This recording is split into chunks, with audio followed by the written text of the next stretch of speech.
In a country where more than half the population is young, one question matters. How do we unlock the potential of every young Gambian? This month, His Excellency President Adama Barrow's answer has been clear. Create opportunity. From listening to students at the NPP Student Bantaba. I was once a student who came from very far, from Jimara, from a small hamlet, village called Mankamankunda. The chances of somebody from Mankamankunda to become president of the republic are very, very, very slim. To providing second chances for young women through the Sweat Plus program, to supporting skills development, innovation, and entrepreneurship, President Barrow has focused on one goal: creating pathways for young Gambians to learn, grow, and succeed. Empowerment of women and girls is morally obligatory and strategically imperative for national development. Government has committed $117 million to support 2,064 out-of-school and vulnerable adolescent girls and young women nationwide. Potential exists everywhere, but potential needs opportunity to learn, to innovate, to build, and to succeed. I meet young Gambians who refuse to give up on their dreams. I meet farmers, technicians, entrepreneurs, teachers, software developers, artists and volunteers who are quietly making a difference. They remind me that the future of this nation is already being shaped in the hands of young people. For that reason, my government has continued to place youth development at the center of our national agenda. We are investing in better schools, expanding technical and vocational education. Because this is what leadership looks like: believing in young people, investing in their potential, and opening the doors to their future. The future of the Gambia depends slightly on the scope, mix, and quality of skills, knowledge, and opportunities available to our young people. These awards, amounting to $83,814,708.24 butus, will intensify skills delivery and expand opportunities for our young people. My advice is be patient, be serious. I have confidence in you. The future is bright for you. You are the future of the Gambia. Together, we will continue building a peaceful, democratic, inclusive, and prosperous Gambia, where every young person has the opportunity to succeed.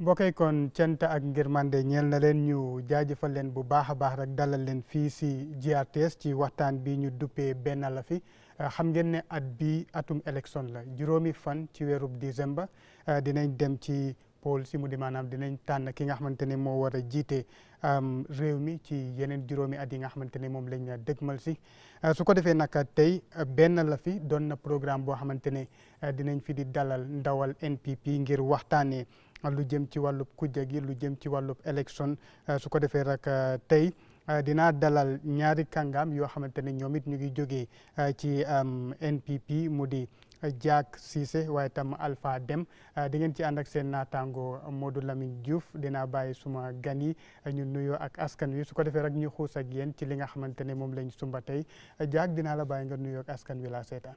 Asalaamaaleykum Gambia. ñu ngi nuyu ñëpp di sant ñëpp di gërëm ñëpp di la nuyu Modou Lamine Diouf di la sant di la gërëm di nuyu suma brother Alpha Dem di ko sant di ko gërëm di nuyu képp koo xam ne yaa ngi toog rek time bii di seetaan programme bi nga xam ne ñu ngi ko dippee building of benn la fi waaye tey dinañ waxtaanee coalition ne ko building of the coalition kon tey loolu moo waral programme bi kon ñu ngi leen di sant di leen gërëm di wax ne ngeen toog naan seen attaaye fas yéene jàkkaarloo ak ñun fii tey dina neex. ñu ñëw jàkkaarloo ak politiciens yi. NPP politiciens yi. waaw si boppam. Alpha no waay. jamtan aywa kon bismillah ma bàyyi la nga nuyoog askan wi. jërëjëf host nuyu naa la nuyu naa ñu nekk si studio bi fii yëpp maa ngi nuyu honorable Jack Cité Lady Councilor di nuyu ko xam ne mu ngi seetaan programme bi bu tudda Bena la fii te ñu ñëw toog pour waxtaanee yi fi politique te incha allah dañuy wax si lu ñu xam incha allah. waaw am na solo bu baax a baax mbokk yi xam naa balaa ñoo xuus ak ñoom ci waxtaan bi dinañ def ab taxaw seetlu xam nañ ne biñ mujj a fal njiiti réew mu ngi doonoon ci 2021 ci ñi nga xamante ne ñoo jongante woon NPP UDP ak GDC suñ ko fàttalikoo NPP amoon ñoo xamante ne ñoo ko gunge.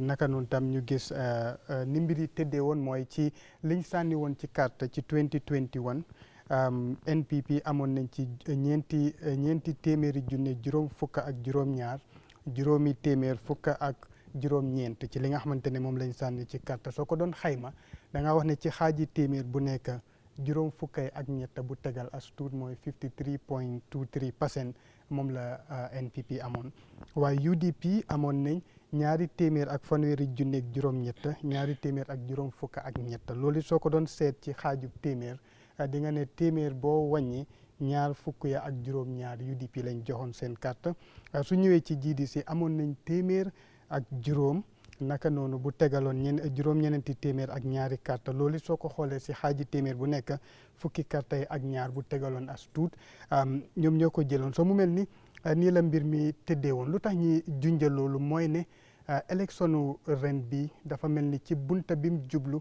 moo di coalition lu bari ci li ñoo waxtaanee si askan wi sooy dégg ci koona bu nekk mooy diw sangam ñu ngi bil coalition opposition bi ñu ngi bil coalition NPP tam ñu ngi seet ñan la ñu indi ñu boot waaye suñ doon ubbi waxtaan bi jaak junja na numbers yi ndax numbers yi mun nañ ci sukkandiku pour mu nekk baseline ci liñ dégmal juróomeeli fan ci weeru décembre.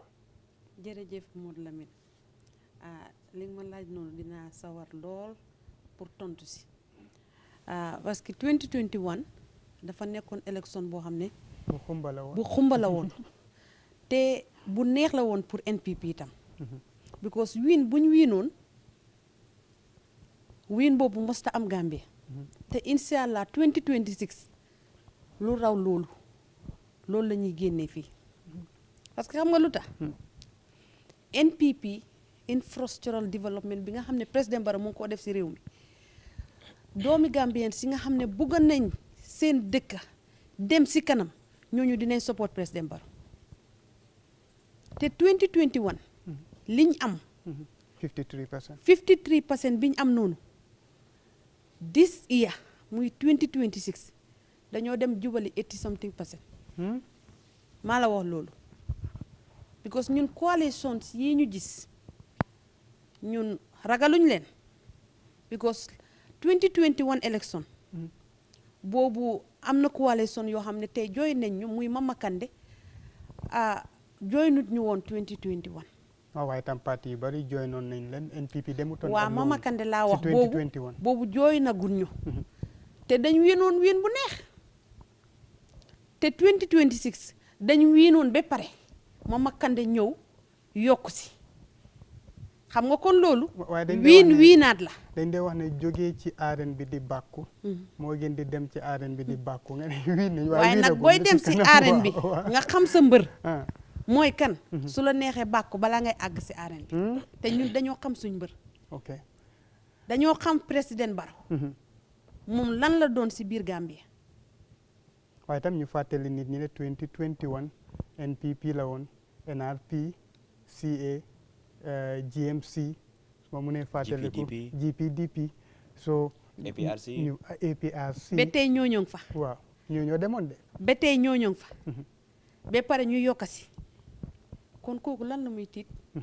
dina ñëw ci yokk bi waaye Alpha yaa ngi dégg maa ngi koo laaj ndax mun nañoo use loolu as baseline. Yes, we can use it for 400,000 versus. Yes, we can use it as a baseline. We can also use it as a reference.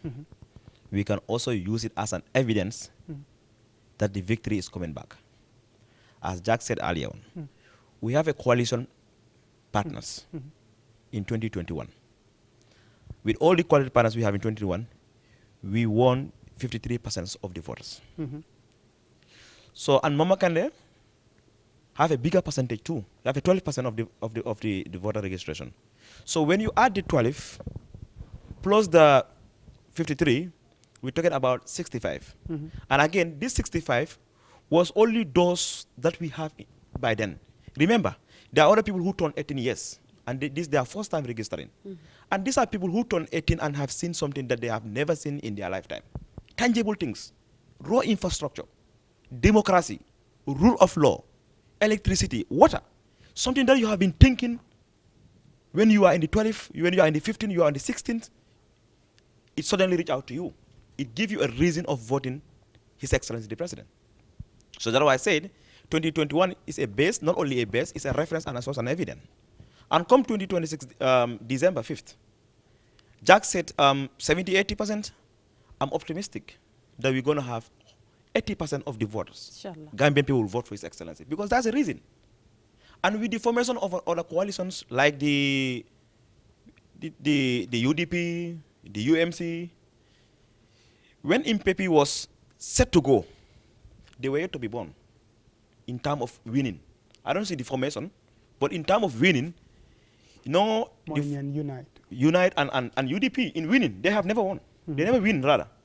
So they didn't even test the ground of knowing what is the beauty of winning. So 2016 coalition, UDP was not part of it. 2016. UDP was not part of the coalition. For the sense, yes. For the sense, what I say, they're not part of the coalition. Fan la Adama Barrow jóge. Adama Barrow dafa resign. Yeah, why party dafa resign from UDP and stood as an independent. No. Why? So why so they get UDP? Let me just clarify it. So they get UDP. Usain Dawala one. So they get UDP. Nego the party itself we're talking about. Waaw da nga UDP mo Usain Daw mooy UDP. Buñ demee ci primary te xamal ne parti yëpp indi woon seen candidate. So the fact that jiital nañ ko is because party back na ko and UDP. Wow, so UDP was really part of. Why UDP? Why dañ dee wax ne loo bañ ñoom boo nangul ko noppam yu gudda. UDP was part of coalition 2016 pour ñu set the records. But UDP without Usain Dabo, I don't because think. Because kañ la Barrow form NPP. Yeah, well, that was 2019. Good. Yes. So before then, fan la bokk. Dafa resign nekkutoon fan independent candidate la woon. That is the spirit of the coalition. Yes. Why notwithstanding am na parti bu mu bokk te loolu feeñ na suñ bëggee xuus. Waaw because soo xoolee ba buñ ñëwee si tactical alliance bi ñoo dem si National Assembly election si soo ko fàttee am nga fàtte xijut fi. So parti la bokkoon mooy UDP. Boobu nañ ko nangu. pour ñu move on. Yow léegi mun naa la nangul because da nga bëgg a ñu move on. Very well. su ma doon besoon suma wax bi mooy UDP without Usain Dabo. man daal du ma ko tuddee UDP. UDP bi yëpp Usain Dabo la mooy UDP. kon su waxoon ne ma ne UDP bokkutoon. Usain Dabo bokkutoon moom daf si bañoon bee tere si suuf. moom bañoon na loolu bee tere si suuf Adama Barrow ñu tànn ko def ko jiit bañoon na si. so moo tax ma ne la UDP moom tur bi baa fa nekkoon waaye seen UDP si boppam nekkul fa woon. waaye gis na ne bu ñëwee 2021 election. loolu leer na ni di yëpp. UDP was not part of it. MPP went out with their alliance partners, campaign and give a very beautiful victory that all Gambian embrace. Just imagine with the few that joined. Now the coming of Mama Kande have added a very significant number. Mama Kande, you cannot disagree. He is part of the biggest parties in the country. Yeah. No doubtedly. So him coming meaning that there is another additional. So the formation of the coalition with UDP, with UMC, for me, I think they are trying to test a ground. That we have already won the arena. If you're talking about some game sa mbor mu dem dafa fene yow óoluloo ko wala gistoon lu mu doon def waaye lamba mbor bu xam ne daf doon yaaga di daaneel kooku amatuloo ñaari xel si moom surtout su dee kuy ñëw di ko engagé kooku mbojo la the calamity of HE NPP and the coalition partners any other party that comes make no relevance. Really? Undermined by what? Make no relevance in the front of NPP. Jaag dégg nga ko. muy dëgg. li mu wax noonu. dëgg bu wér la. damay wax ne 2021. boobu UDP. Talib Bensouda mu ngi si parti bi. suma oncle Lamine Dié Dabo mu ngi si parti bi ñoom ñëpp def seen benn parti nekk UDP ànd xeex président Barrow dóor leen dóor yu métti 2021 2026 UDP nekk sayti boppam Bensouda nekk sayti boppam Lamine Dié Dabo nekk sayti boppam NPP ndax ñun dinañ mànkoo ak ñooñu waaw waaye NPP tamit mu am fraction bu fa gongee koo dem ban fraction bu ñu mën a yëngal mooy NDP and gis nañ ñoom it ñu ngi yëngatu soo leen xoolee si naka la bërëb bi tuddati zone bi dem nañ fa pour wane seen bopp ñun yëguñ sax nag NBP mu ngi exit billaahi ñun yëguñ sax NDP mu ngi exit si Gambie ñooñu yëngaluñu because ñun fi ñu teg suñ but foofu lañ ko teg foofu lañ teg suñ tànka foofu lañ gis muy président Barrow ñu delloo ko State House 5th of December 2026 te incha allah yàlla dina def loolu mu ngi doon wax waaye soo xoolaatee mu ngi wax ne Unite génn nañ si UDP so mel ni am na lu reduce si UDP right waaye tam Unite ñu ngi gis moom tamit yëngu-yëngoom si biir réew mi even though testanguñ ground bi su ñëwee ci wàllu fal njiit this would be their force ndax boobu tam du am benn jeexantal si NPP because ñoom it ñu ngi form bu yàggut rek sign nañ ak NUP ok gis nañ tam ñeneen ñu ngi xëcca UDP tam announce nañ ne am na ñuy bootu si seen kaw junja nañ sa nombre bi mu dem ba boori 6 si ay movement ak parti yoo xamante ne dinañ ñëw booloo si tey ndax li posut ak threat to NPP because si kàddu Mama Kandeh mu ngi doon wax ne naam victory bi is assured waaye nag il faut ngeen dem liggéey si ground bi so fuñ ne nag tane rek wér-gu-yaram amut fa is this a threat? It's not a threat. I will start with the quote from Mama Kandeh. Wow. That victory is guaranteed, but dañooy liggéey because in politics you don't underrate any individual. Don't underrate kenn. loolu moom soo gisee mu wax ko he speak from a perspective point of view. waaye soo xoolee ne Unite ñoo xam ne ñoo jógee ko UDP daanaka ñoo jeexal UDP because soo xoolee Unite ñu jógee Unite ñoo nekkoon UDP all the technocrats ñu nga xam ne ñoo am nit ñoo mun liggéey bi ñoo jógee ko UDP ñoo from Unite so UDP dafa nekk ni moom they are fighting for one thing gis naa soo gisee NPP nga gis Unite and coalition bi nga fi UDP and coalition da ngaa xam ne 3 competition moo nekk di am si dëkk bi nii President Barrow and NPP they are competing to retain their seat as presidency. UDP, they are fighting to remain as the second biggest political party. They're fighting. And UMC is trying also to fight to be above UDP. So the competition is just like that. It's very clear. Why don't ñëpp toogu bi lañ soxla ñëpp toogu bi lañ soxla soo xoolee xam nga yeneen yëngatu nga yëngatu yow si boo da nga xam ne moom damaa jéem rek waaye duma si àgga I'm not going far. I'm just trying to ensure the next time I come I will make it relevant. Because I can see some political parties, they look at their party as a source of income, so survival. So NPP is fighting to retain their seat as the incumbent, while UMC is trying to come as second in power, you know, and UDP is trying to retain, like NPP is trying to retain their power.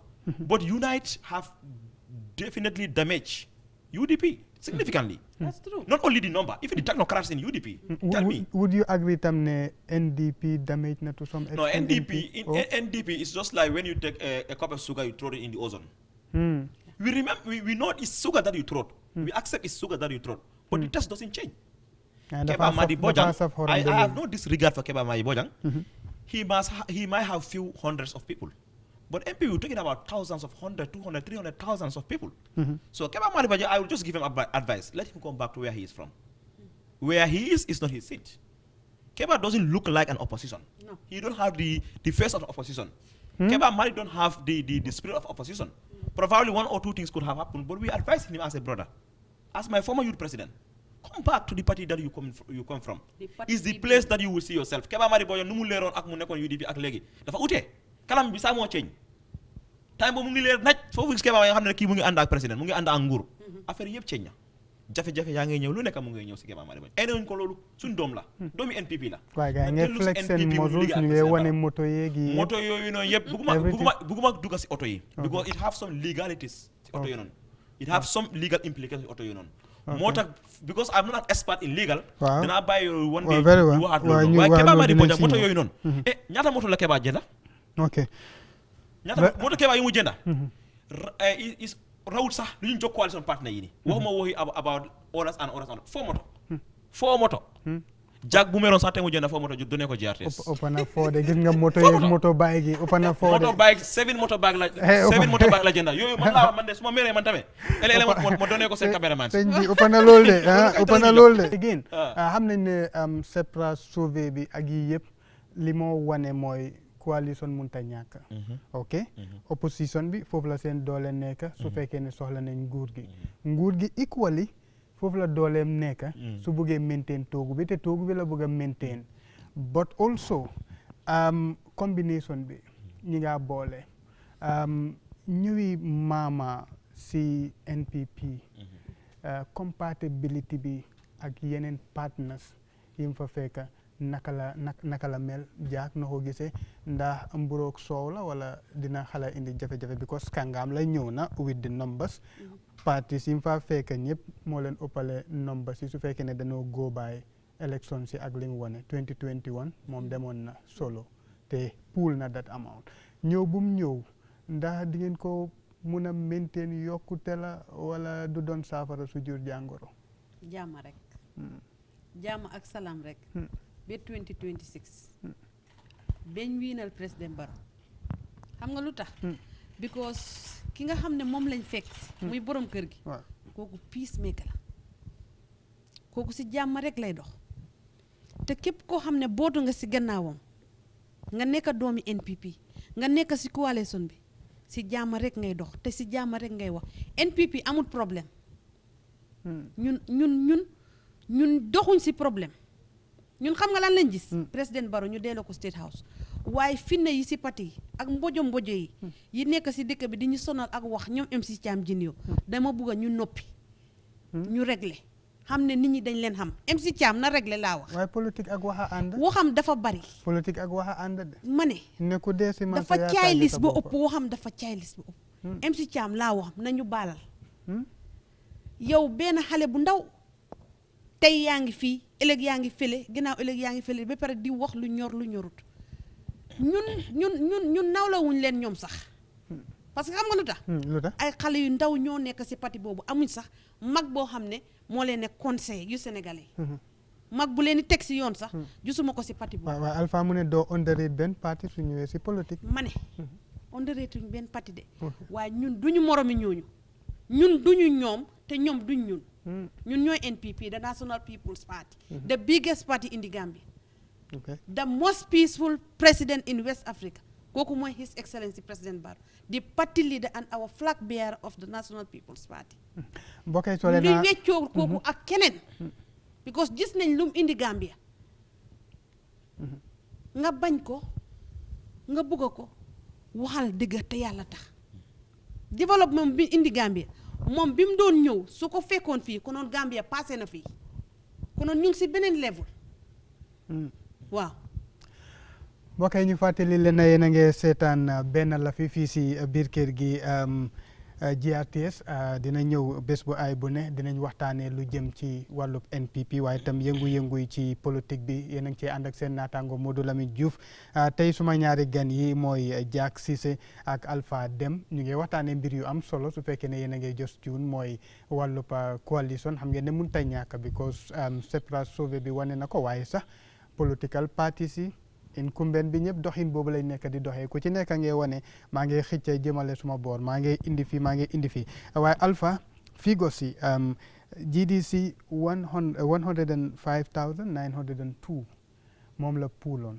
last elections waaye bi mu demee tamit ñëw uy si NPP wax fa kàddu tamit wax na ne liggéey bi mënut a ñàkk na continuer waaye ndax numbers yi ndax dina save is it realistic ne pool na nombre boobu wala dafa ñëw rek am ñu des because gis nañ ginnaaw loolu Omar Cissé right déggaan nañ tam yeneen kàngaam yoo xamante ne ku si mel ni Ñang Ibrahima Ñang Omar Cissé former naam bi Omar wane na position am Ñang xamanguñ fu mu jëm waaye at least ñëw si wut ànd si ak Mama Kandeh tey ndax ñëw bi tam ñëw na with full impact wala dafa ñëw moom kenn bi ko loolu tam lu mot a bàyyi xel la ndeysaan Umar Cissé ndeysaan dama ko yerem sax. déet waay. dem danga ma waroon a may boobu. danaa la danga si yokki. danga ma waroon a may yow laurier bi nga ñëw. yokk si ba ma togg ko rek nga yokk si laurier ak jonge bi dégg nga. baax waaw Omar Cissé moom foofu laay dooree balaa ma ñëw si Figo si xam naa Omar personally we are in the same class.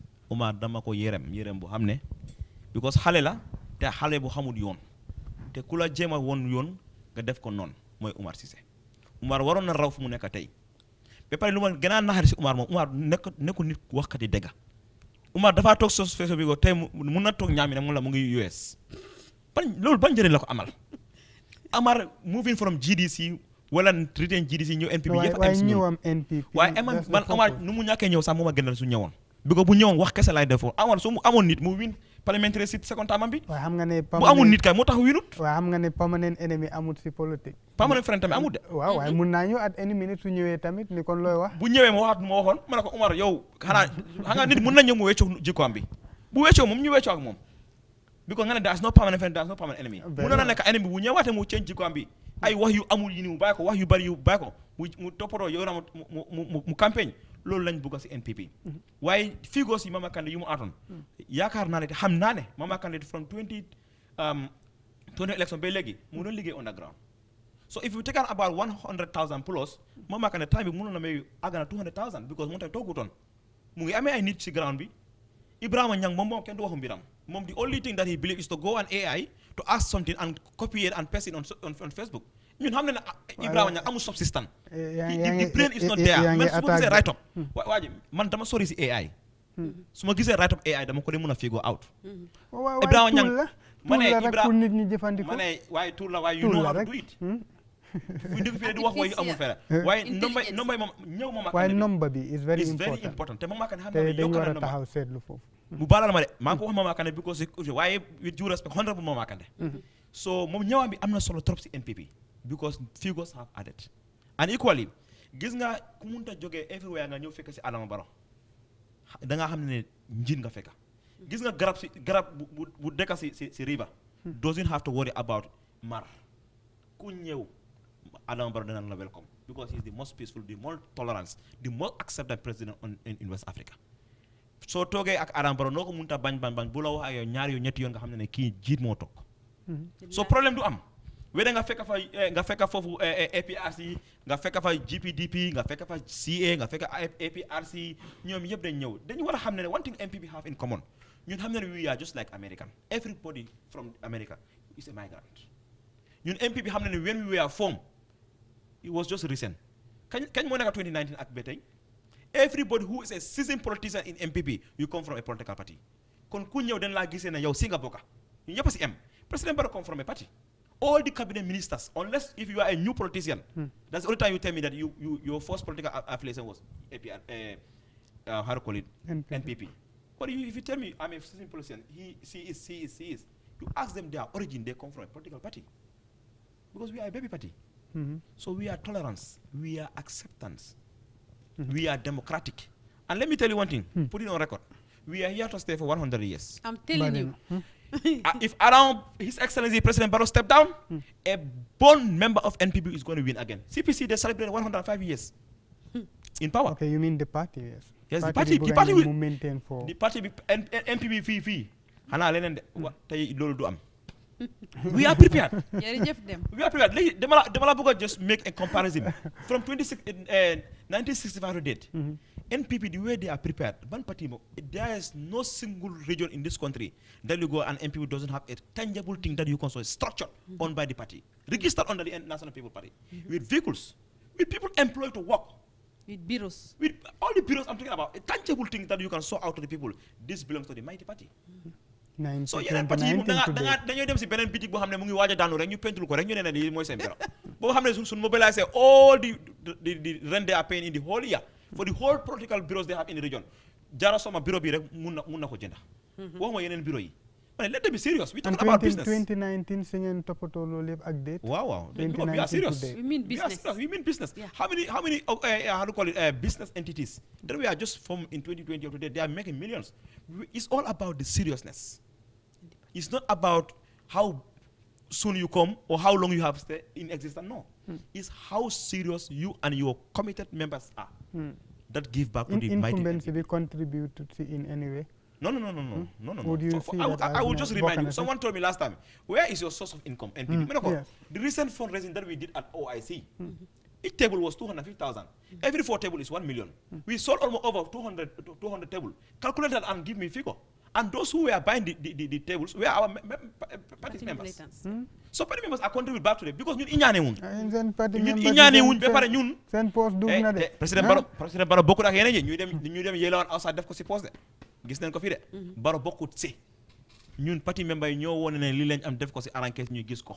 xaalis su mu génne xam ne nu mu duggee ak nu mu génne am na ñu xam ne boo leen laajtee tey audit report of their political party si boobaa dañ laa tongo bi ko dañu wane yow seen noon nga. NPP nag suñ leen laajoon dinañ joxe. bañ a joxe.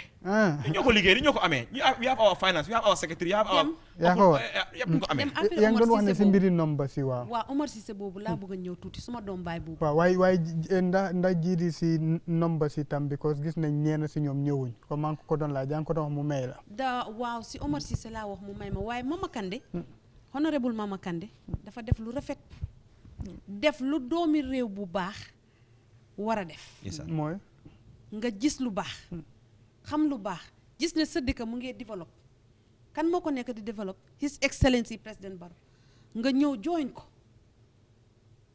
ñu ngi koy sant ñu ngi koy gërëm te di rafet lu ñëwam biir NPP di ko ñaanal yàlla maanaam ñëw bi neex na leen de. neex nañu trop parce que brothers lañ boobu seet loolu dañ ko yàgg a ñaan Omar Cissé mi ngeen di wax noonu suma broda wax na ne daf ko yërëm man suma broda la waaye man tam dama ko yërëm xam nga lu tax yow nga dem toog fële xaw ma di moodu nga nekk moodu fële si kaw yow sa famille ñu ngi fii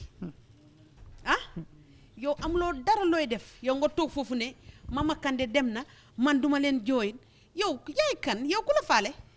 waaw waaye tam freedom of movement ak association moo am fu neex nit bokk. Omar Cissé kan moo ko faale su demee United Movement ñun lu suñ yoon Omar Cissé na dem foofu ñun ñu ngee dunda suñ dund ba pare NPP dafa neex waaw lu ko neexal NPP ñun duñ jaay tiset xam nga politique bi mu ngee ñëw political parties yu bari dañoo jaay tiset moom dañ ko may ba pare xam nga asube yu ñëw am na political parties yu jaayee seen asube yi $1,000 for 6 meters xam nga ñun ñaata la ñoo jaayee suñ asube yi yu am président Barrow laa wax de $350 ñun loolu lañ koy jaayee ñeneen ñi ñu ngi koy jaayee $1,000 xam nga ñu ngi def fundraising si biir jaay asube bi waaye itam def ngeen fundraising bu yàggut ku nekk nag ak nooy tojee sa boppi jana ndax jaay asubi da nga jaay asubi ak fundraising organize fundraising du benn de yow naka ngaa jëlee sa parti militant di leen jaay benn 6 meters for $1,000 ay ñi amuñ yërmande de jaay ngeen table 200,000 nañ bàyyi yooyu jaak ma ne ñun ñu ñuy jaay table ñooñu dañ ko bëgg ba pare luñ leen koy jaay dafa delluwaat si parti bi very well si yooyu noonu lañ tabaxee suñ bureau yi nga xam ne ñu ngi si all the 7 regions of the country ñun ku dem si region si dem si suñ bureau yi doo ñu xeeb doo ñu yeb si jiitalu His Excellency President Barrow baax na tegal foofu comme dem lu mu wax we are here for 100 years tegal parti bi waaw ñu teg foofu loxo ñu jël break su ko defee rek del si waat ci biir kër gi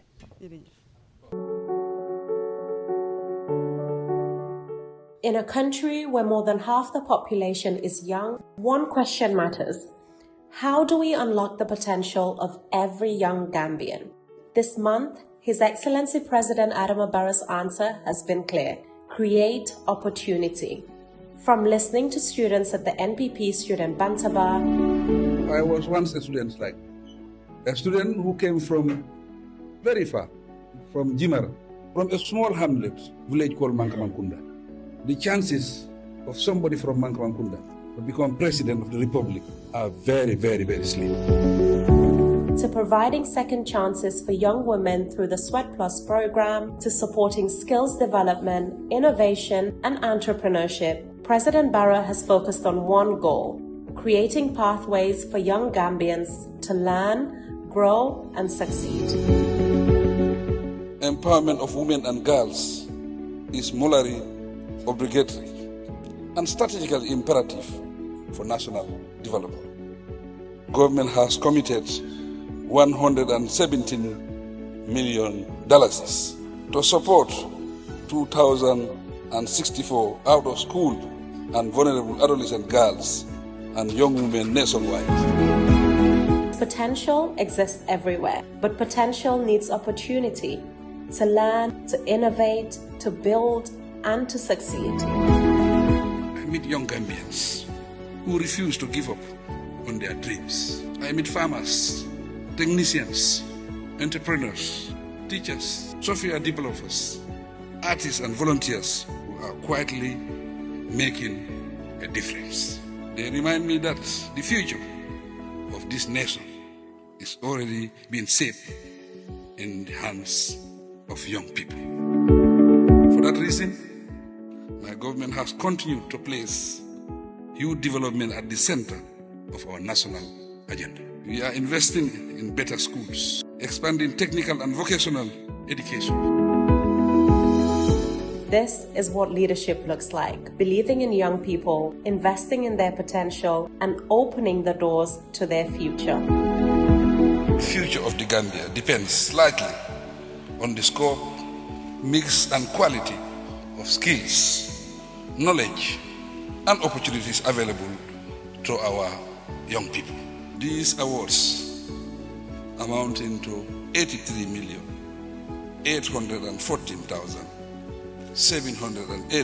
$83,814,708.24 buttons, will intensify skills delivery and expand opportunities for our young people. My advice is be patient, be serious. I have confidence in you. The future is bright for you. You are the future of the Gambia. Together, we will continue building a peaceful, democratic, inclusive, and prosperous Gambia, where every young person has the opportunity to succeed. Jërëjëf, President Adama Barrow. mbokk kon ñu dalalaat leen beneen yoon ginnaaw break bi rek di leen fàttali ne yéen a ngi déglu Bena la fi muy ñëw bés bu ay bu nekk ngeen cee ànd ak Modou Lamine Diouf ñuy waxtaanee lu jëm ci wàllu NPP tey wax nañ leen tomb bi nga xamante ne jël nañ ko te xuus ci bu baax a baax dem mu maa jaay ne politicien la dëgg jaag tamit loolu la wane waaye dinañ dalalaat suñ beneen naataango ci biir kër gi su ko defee rek tomb bi mooy wàllu coalition building si 2026 because lu munta ñàkk la survey wane na ko bot parti incumbent bi ñëpp noonu lay nekk di doxee gis nañ ñëwi GDC gis nañ tamit NUP ak Unite gis nañ yu bari yoo xamante ne mu ngi xew even though am nañ 24 registered political parties chances are ne soo moytul ñetti box la ñoo gis si mbañ gàcce bi loolu nag dañ ko njorta rek mun naa ëpp loolu mun na ko weesu waaye mun nañoo gis tam lëkkale yu bari waaye balaa maa guddal mbayub noor dinaa bàyyi Ahmad jiite moom it ñu nuyu ko Ahmad ngaalon ko na mandin ko Ahmad sene a baake dama la ko wolofal rek yow nga mandinkaal ma ko mooy maa ngi la nuyu di la dalal ci programme bi bismillah Mr. Jiite wassalatu wassalamu ala rasulillah sallam mbaadiŋolu minnu be jiibeeroo la ŋaal be kondoŋ ŋaal limbara GRTS la studio to jang mbenna kansulo kende ba mba konton na min bota all yundum na mansa muso mo kende ba mo sobe ba mbe kondondiro fanan dila alpha bala mi alon ko afana mu paneli soldi mo lamin kan wo somara kala ko kan hamna ko luyaga bitung mbal be kondonna and looking forward to a very fruitful and very important discussion.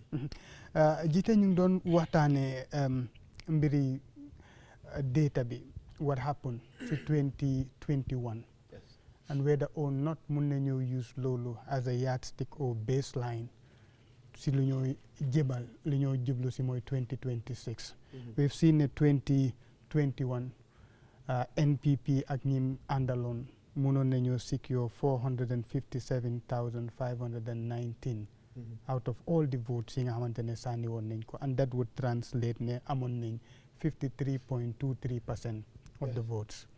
Gisoon nañ UDP with 238,253, which is 27.72%. Gis nañ GDC with 105,902. So these were the numbers. Lii lañ gisoon and yii facts la yoo xamante ne kenn mënut koo dispute lii moo amoon. Ndax mun nañoo use loolu as baseline pour xayma ci liñ jublu si nii muy 2026 ban rôle la figo si ni am in that. Thank you very much. Xam naa dégg naa olof tuuti waaye danaa laa ko ci olof si soose ak maybe English su mam if I'm able to do that. Yes. Thank you so much. I'm a statistician and one of the things that you will use to let's say predict the future is one, you have to compare between the present, the past, and you predict the future. Now, we know that in 2021, National People's Party had, as you've said, a little above 53% of the total number of votes. I would say in 2026, we can use these figures as reference, but in fact, with confidence, say we're actually going to get at least, for me, 70% or at least 65% of the votes. Because when you look at factors that enable President Barrow to win all that vote that he did in 2021, you realize that, very tangible, very practical factors. For example, road construction, improvement of healthcare facilities, provision of electricity, creation of an enabling environment for democracy to flourish, freedoms of speech and assembly and association. All these have improved significantly. So I could only say that apart from these basic and very practical factors that we've talked about, you've just mentioned the third largest vote bloc is Mama Kande in 2021. Now Mama joined us. And all these factors combined, we can confidently say and that, you still have the NRP. Yes. The APRC. Yes. So I can the GMC. Yes, the CA. the So GPDP. Coming yes, I mean 2026 ntolla miroto wala be diala 2021 wala be dialati wala ganyo be warati adum fana abekela ganyo ti mi alongo most likely anena man soto Gambia la tarikoto. So yes, we can use these figures to be precise. But I'm not certain things you change since then. In the number of parties in register, we're now talking about 24. Yeah. We have seen some newcomers. Yes. New Hamantene, they're also flexing send muscles and people are saying you get demonstrate. Bolo and politics is usually about the numbers. So would it still be relevant in presence of all these factors like the Unite, right? The Unite political party, and then also the fraction from NPP, which is the NDP, though not fully a registered party, but a fraction, yes. Very important question. Yeah. Bari kukilina bijemi alonga kumara purumole afa. Creation of a political party in itself does not mean any, let's say, change or any shift in terms of number of votes that one will gain or lose. We know people many alongo, they've created political parties, like you've said, about at least 21 political parties. 24, I think. 24. Huh? Now, 24, out of that 24, moli mojalelo wolkono. some of those people, even their family members, will not vote for them. So I'm telling you. So because they've created political parties does not mean they will get votes from anywhere. We know that, of course, a lot of people too, from what I have seen, are creating political parties for gain. A political party olo, hanila muso fa de carte o faile, wale ila nephew sa jarbat do la votal. But you use that, party status to negotiate for perhaps a future, gain in a future government. So molka okay a lot. Now you've mentioned a point, Mialongo, is very important, and that is the issue of Unite, the coming into being of Unite. So what is going to happen is Unite as a party, I don't have a lot to talk about them, but Ntolngaming realized what I have seen from grassroots level. Unite, when they were formed, of course, we all know, like part of NPP, Unite came from the UDP. But Unite lana kabiranada, a lot of people thought ko mojama balbe bola NPP kataka join Unite. A lot of people thought Unite will go for NPP votes and do all of that. Now, after Unite's departure, NUP, as you are saying, the leader also left, Lamin Jeddah. These two are very prominent, Talib and Lamin. They came from the United Democratic Party. So already, in this country, the only party Mialongo Isafoko can fight for presidency with NPP is the UDP. So that UDP has lost a lot of votes. And already, in fact, you have a lot of problems going on because the leader that they again pick as a flag bearer is somebody that even within the party, Molia Mirakwala Wato Bantal. Nobody party lay pick.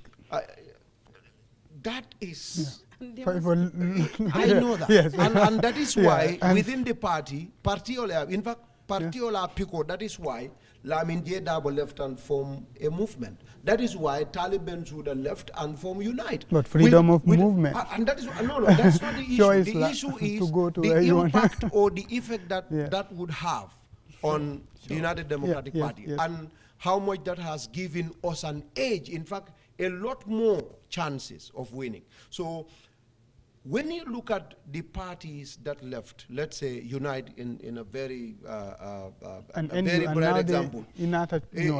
But what happens is, what people thought that what ended up happening is quite different, because when you look at the entire executive of Unite, from regional, constituency, ward level, there is no single prominent NPP person that joined. So woman so. So Ndolu, we are doing very well, and people will be surprised. But in political party, form. Let them form as many parties as they want. But like she said, in fact, on top of the 100 years that NPP is going to be here, you can Jurom Fuki. Yes. Man Talib, dama de gis suñ ko invité. Telem bi suñ ko invité mooy Fatou boobu noonu daf dee jël benn vidéo boo xam ne mooy bi mu doon dem Sabax Sanjal ñooñu toppa ko mu jël vidéo boobu di ko taf di wax ne may dégg si interview am muy wax ne waaw moom bu mu duggee Sabax Sanjal yaramam dafa daw. Man doomi Sabax Sanjal la bi ma gisee loolu dama leen doon call dugg si forum yi di leen laaj lu xew yéen da ngeen teg ne président Barrow mooy dugg si wala xamu leen kan mooy dugg si ñu ne ma ne ñun duñ mos a ànd ak opposition kii dafa dugg ak motoom yu bari rek jigéen ñi toppa si xamuñ sax kan la dama bëgg loolu mu leer si noppam bi moom Talib Sabax Sanjal is a no go area for opposition ñoom nguur la ñuy àndat président Barrow lim def Sabax Sanjal loolu la def si all the regions in the Gambia man fi ma dëkk amut woon yoon amutoon courant amutoon ndox président Barrow moo fa yóbbu développement yooyu yëpp ñun ñooñu noonu dinañ jël président Barrow di ko jëndee ak keneen koo xam ne ñun amuñ ko picco boobu muy taf suñ ko invité na ko génnee mu ñoo violate na ko génnee déedéet ñu loolu laa bëgg doomi réew mi picco boobu doomi réew mi la waaw ñooñu xamuñ woon ne taalib mooy dugg sabax xamuñ ko woon xamee wuñ seen président bi moto yi di ñëw waaw kenn moto yi niñ teglante noonu ñoom xamuñ ne taalib moo doon ñëw dañ foog ne sax dañ ko jaawal ay gan yoo xam ne ñu ngi jógee NPP ñooy ñëw moom mu jël loolu as advantage saa yuñ ko invité mu jël loolu taf man as doomi sabax sanjaal ma ne vidéo boobu ak picco boobu suñ la invité te waat bu ko fa taf because foofu doo fa am dara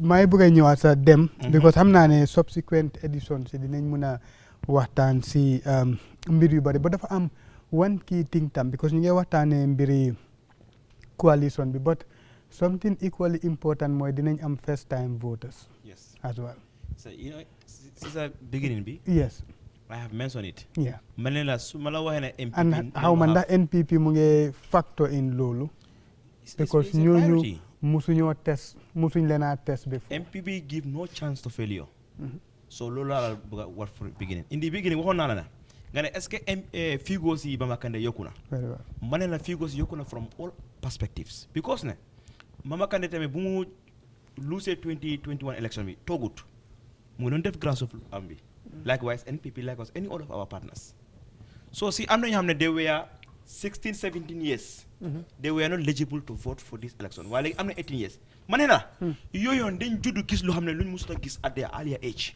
that alone convince them the right person to vote for His Excellency the President because na yow da ngaa nekk at your age of 12 age of 14 15 nga gis na ne sa yaay mu ngi enu paan di dem road from a distance nga gis na ne sa yaay mu ngi jël saret am dem si àll bi di uti mata nga gis ku feebar mu jut give birth during the way to the hospital you see all these things at your age because when you are 15 16 you can remember something nga gis na just a sudden with a rapid development come from nowhere ñu ne la tolli baa ngi nii you have electricity you have way what will you do if not to vote for the right person you tend to ask yourself what bring all this development and the real answer is going to be His Excellency the President then you ask your other question then who should I retain as my leader gis nga one pack one lu am solo mu ne ñu continuer moo gën ñu start fresh it's very very powerful point because lu tax mu ne ñu continuer gis na ne de why is the reason ñu war a teg Adama Barrow compare ko with on what reason ban reason lañ am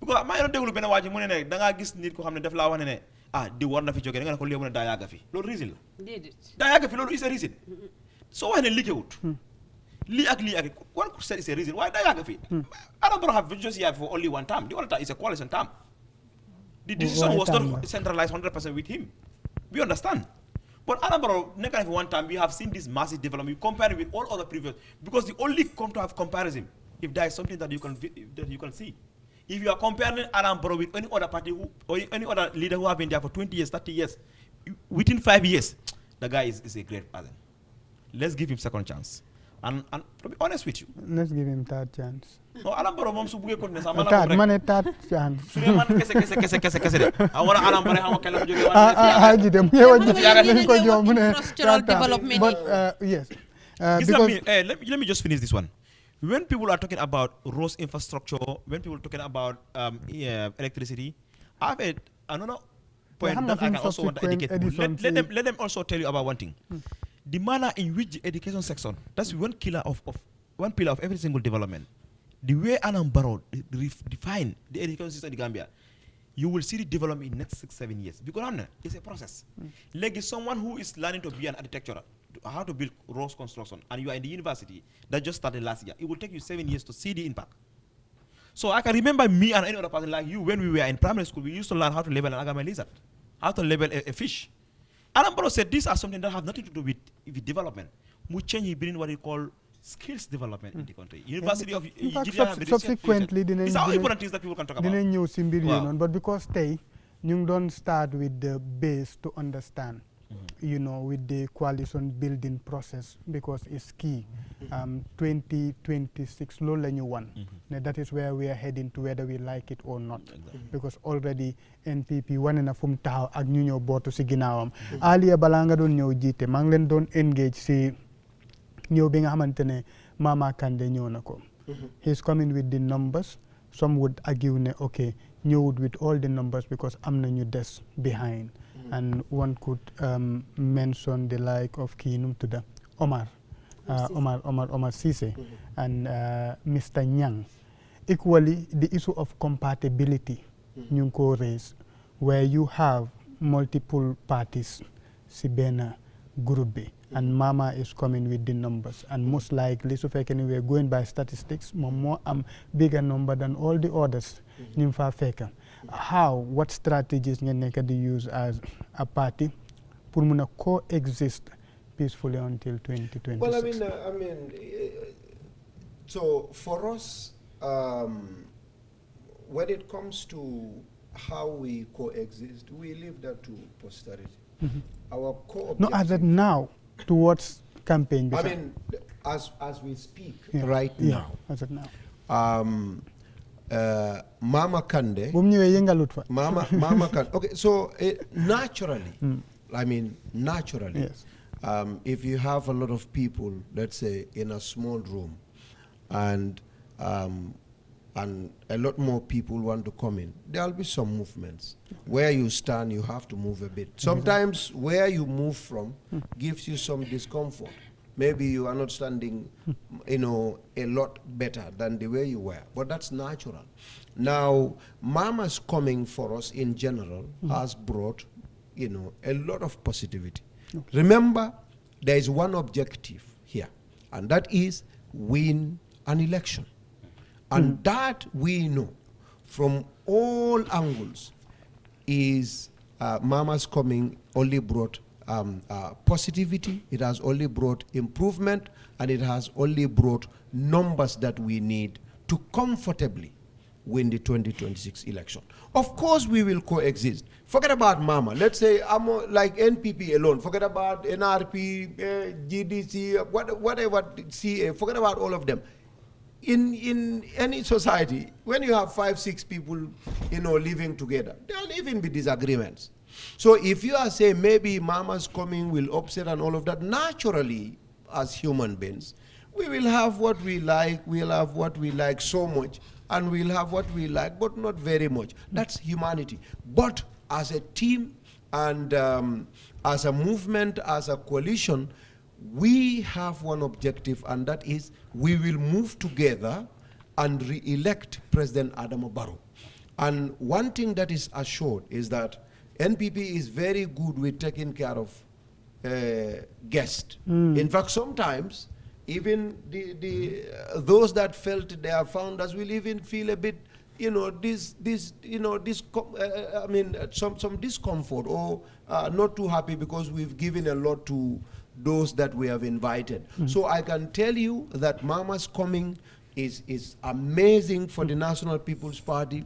Whoever says whatever they want to say can do so. But as far as we are concerned, from the statistics that you've just read, Mama controls the third largest constituency in this country in terms of votes. And he has joined the biggest constituency. So to think that that group will lose that election, I don't know, well, thank you, my brother. Demba looy tëjee because ñu ngi ñoo wax ne daanaka waxtu bi dafa jeex tàkk. fu may tëjee ne mooy comme Mr. Jite fu mu daanee ko de mooy NPP they are very accommodative, and Mama coming to NPP was based on principles, and his belief have allied with His Excellency Barrow belief. So ñu ñaari nit su dee lu ngeen seen àndam bi dëgg la du fa nekka because His Excellency Barrow and Mama Kandeh is not today that they know each other. They know each other since childhood level. So meaning for them working together is something that is very applicable. We have no doubt that there will be no conflict of interest. Jërëjëf bu baax a baax Jack looy tëjee si lu gàtt rek waaw li may tëjee mooy Mama Kandeh parti militants yi nga xam ne tey bi Mama ñëwee NPP dañ baax ko si gannaaw ñu ne duñ join ñooñu kon yàgg nañoo amel Mama dara seen biir parce que man tey président Barrow su ñëwee All Yundum constituency taana benn jigéen nekk te kii laa bëgg ngeen def ko National Assembly member ñun dañ koo topp kon ñoom su dekkee li ñuy oote dëgg la si ñoom Mama Kandeh su demee si président Barrow ñoom dañ ko war a topp te boos bi mu ngee dem November 5th dañoo close suñ boos bi duñ jëlaat kenn kon nagaay ñëw ñu dem Thank you so much, my sister. Coalition is going to do very well. Ngabula Barono ma Cairo Jama Bina ani Yirwa Jama post 2026. Thank you so much. jërëjëf mbokk yi kon ñu jaajëfal leen bu baax a baax waxtu bi lii rek la ñu jotoon a may tey ci waxtaan bi ñu tuddee benn la fi waaye dinañ fi del siwaat beneen dimanche si biir kër gi fii mu di GRTS ba balaa boobu seen xarit la woon Modou Lamine Diouf jërë ngeen jëf. In a country where more than half the population is young, one question matters. How do we unlock the potential of every young Gambian? This month, His Excellency President Adama Barrow's answer has been clear. Create opportunity. From listening to students at the NPP student Bantaba. I was once a student who came from very far, from Jimara, from a small hamlet, village called Mankamankunda. The chances of somebody from Mankamankunda to become president of the republic are very, very, very slim. To providing second chances for young women through the Sweat Plus program, to supporting skills development, innovation, and entrepreneurship, President Barrow has focused on one goal: creating pathways for young Gambians to learn, grow, and succeed. Empowerment of women and girls is morally obligatory and strategically imperative for national development. Government has committed $117 million to support 2,064 out-of-school and vulnerable adolescent girls and young women nationwide. Potential exists everywhere, but potential needs opportunity to learn, to innovate, to build, and to succeed. I meet young Gambians who refuse to give up on their dreams. I meet farmers, technicians, entrepreneurs, teachers, software developers, artists and volunteers who are quietly making a difference. They remind me that the future of this nation is already being set in the hands of young people. For that reason, my government has continued to place youth development at the center of our national agenda. We are investing in better schools, expanding technical and vocational education. This is what leadership looks like: believing in young people, investing in their potential, and opening the doors to their future. The future of the Gambia depends slightly on the scope, mix, and quality of skills, knowledge, and opportunities available to our young people. These awards, amounting to $83,814,708.24 buttons, will intensify skills delivery and expand opportunities for our young people. My advice is be patient, be serious. I have confidence in you. The future is bright for you. You are the future of the Gambia. Together, we will continue building a peaceful, democratic, inclusive, and prosperous